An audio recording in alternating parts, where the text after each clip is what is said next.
Trabalhar com cálculos em reações químicas, o conhecido e às vezes temido cálculo estequiométrico, tem muito a ver com o trabalho numa cozinha, onde efetuamos, a partir de determinados ingredientes, um produto final, como por exemplo um bolo. Os ingredientes na química, na verdade, são chamados de reagentes, e o bolo, lá na cozinha, são os produtos químicos que desejamos produzir a partir da reação. Lá na cozinha, utilizamos farinha, ovos, por exemplo, para fazer um determinado bolo, uma determinada massa.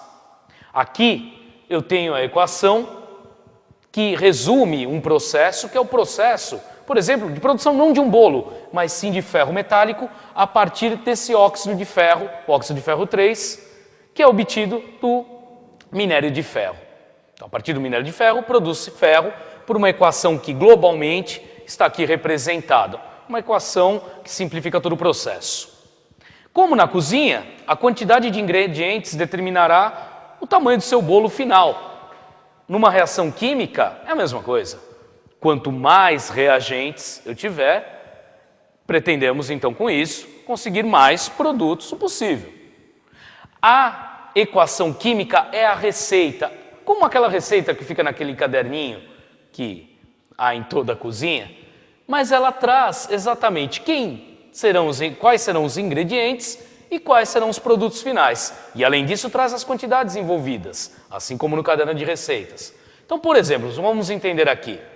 Temos o óxido de ferro que reage com carbono, formando CO2, gás carbônico, e ferro metálico. Equação simplificada do processo, onde eu tenho antes da flecha os reagentes e após os produtos. O que é importante aqui para efeito de cálculos? Fora a informação de quem participa, nós temos também as quantidades. No caso aqui, nós temos esses valores que são os coeficientes da equação que trazem as quantidades dos envolvidos nesse processo. Por exemplo, o que nós temos aqui de informação?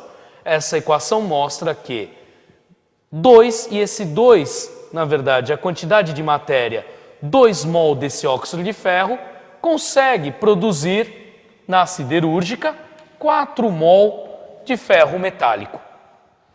Dessa forma, podemos trabalhar com talvez um bolo maior. Não quero produzir 4 mol de ferro na siderúrgica, quero produzir muito mais. Para isso, preciso de mais minério de ferro, mais óxido de ferro. Vamos dizer, por exemplo, 200 mol desse óxido. A receita já consegue trazer a informação com um cálculo simples, o quanto você conseguirá produzir a partir disso.